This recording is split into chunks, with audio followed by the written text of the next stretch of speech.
Alam niyo ba na ang lalaki kapag may nagustuhang babae, gagawa at gagawa yan ng mga paraan para mapalapit sa'yo, para makuha niya ang matamis mong oo.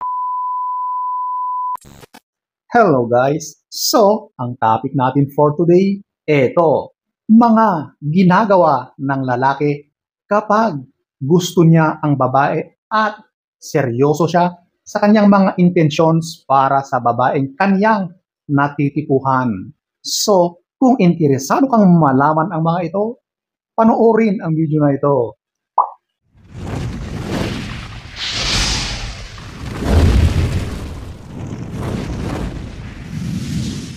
So, eto, ating aalamin ang mga ginagawa ng lalaki kapag seryoso siyang manligaw sa kanyang natitipuhang babae. So, at number 1, ito, yung he is not afraid to show his love.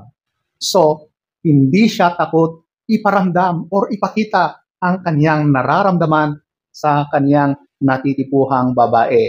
Ang lalaki kasi, kapag meron na siyang nakita at meron talaga siyang target, meron na talaga siyang pinupursu na babae, gagawa yan ng paraan sa pamamagitan ng pagpapakita ng interest doon sa babae na yon.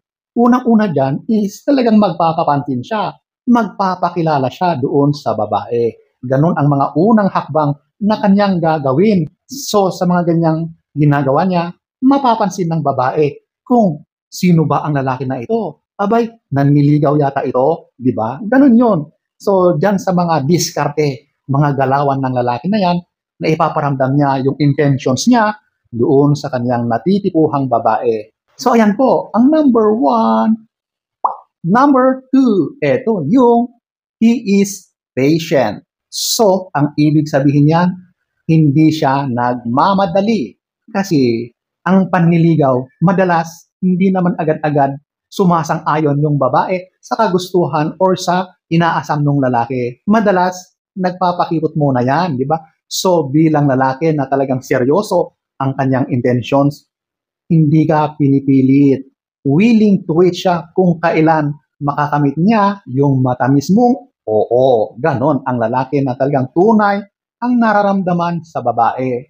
Of course, hindi naman yan mag-aantay forever, di ba? Wala namang ganon. At least alam niya na nakikita naman niya na may pag-asa siya, di ba? Siguro sa mga signs na ipinapakita rin ng babae, alam niya na meron siyang pag-asa. Kaya hindi ka minamadali. Ang tunay na nagmamahal, hindi yan kinukuha sa 10 paspasan. Hindi ka minamadali. Ganon yun. Kasi yung mga ganyan, iba ang intensyon ng mga yan kapag pinipili ka, minamadali ka.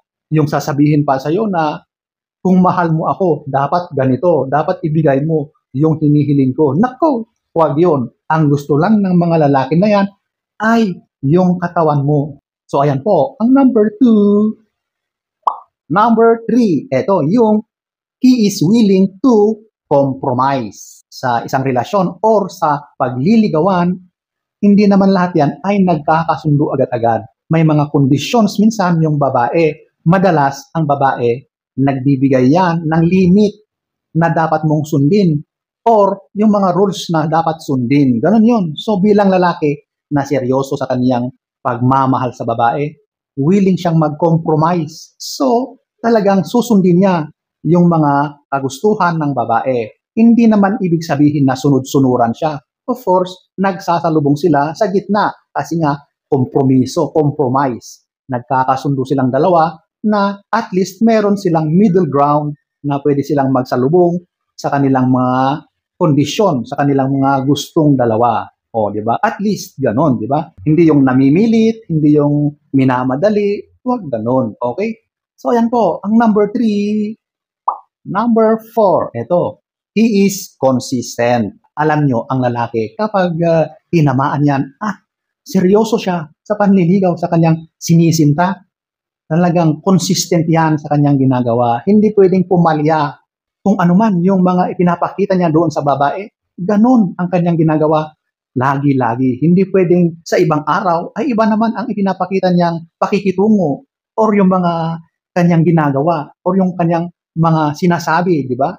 Hindi pwede yun. Dapat consistent yung lalaki. Hindi pwedeng kung masama ang kanyang mood, ay iba na ang kanyang sinasabi. Kapag ganon, ay mata-turn off ang babae. Ibig sabihin ay wala siyang paninindigan. Yun ang ibig sabihin nun kapag papalit-palit siya ng mga sinasabi, ng mga ginagawa, ng mga ipinapakita sa babae. So, dapat maging consistent. Ganon ang lalaki. Kapag tunay yung kanyang sinasabi, yung kanyang ginagawa, mararamdaman mo at mapapansin mo yan sa kanyang mga ginagawa sa iyo. So, ayan po, ang number 4. Number 5, ito, yung he introduces you to his friends and family. Wow naman, napaka-sweet naman yan. Alam nyo, kapag ipinakilala na kayo ng boyfriend nyo, ng manliligaw nyo sa mga kaibigan niya, lalong-lalo na sa kanyang kapamilya, naku, sigurado yan na 100% mahal na mahal ka niyan at talagang seryoso siya sa iyo. Ganun yun. Kasi ibig sabihin yan, talagang gusto niya na makilala mo rin yung side niya, yung mundong kanyang ginagalawan, gusto niya na makita mo, matuwa ka. Alam mo na totoo yung ipinapakita niya sa'yo, o di ba? That calls for a celebration dapat, di ba? Kasi nga, wala nang ibang pupuntahan yan, kundi doon na. Yung pagmamahal niya sa'yo ay tunay. Ganun po yun. So, yan po, ang number 5. Number 6, ito, yung he remembers small details. Oh, ganun talaga. Ang mga lalaki kapag nagmahal yan, nagiging attentive yan. Yung mga sinasabi mo, natatandaan niya. Kaya yung mga detalye, minsan, hindi yan nawawala sa kanyang isipan kasi paulit-ulit niyang iniisip, kumbaga ay naging stuck na yan sa kanyang utak. At kapag dumating yung time, naaalala niya ulit yun. Ganon ang tunay na nagmamahal na lalaki. Kapag ganyan, alam mo na talagang he is into you, na seryoso siya sa'yo. So yan po, ang number 6. Number 7, ito yung he makes time. Ilang beses ko na itong nabanggit sa aking mga videos, pero isa ito sa palatandaan na kapag ginawa ng lalaki sa'yo, mahal na mahal ka at seryoso siya sa'yo. Kapag naglalaan siya ng panahon, ng oras, ng time para sa'yo. O, di ba? Ganyan ang lalaki kapag nagmahal. Kapag medyo busy or hectic ang kanyang schedule, gagawan niya yan ng paraan para makasama ka. Hindi pwedeng hindi. Ika nga, di ba? Kapag gusto, maraming paraan. Kapag ayaw, maraming dahilan. Ganon lang yun. So, yung mga paraan na yan, gagawin at gagawin ng lalaki para magkaroon kayo ng quality time together. Ganon ang lalaking seryoso sa'yo. So, ayan po, ang number 7.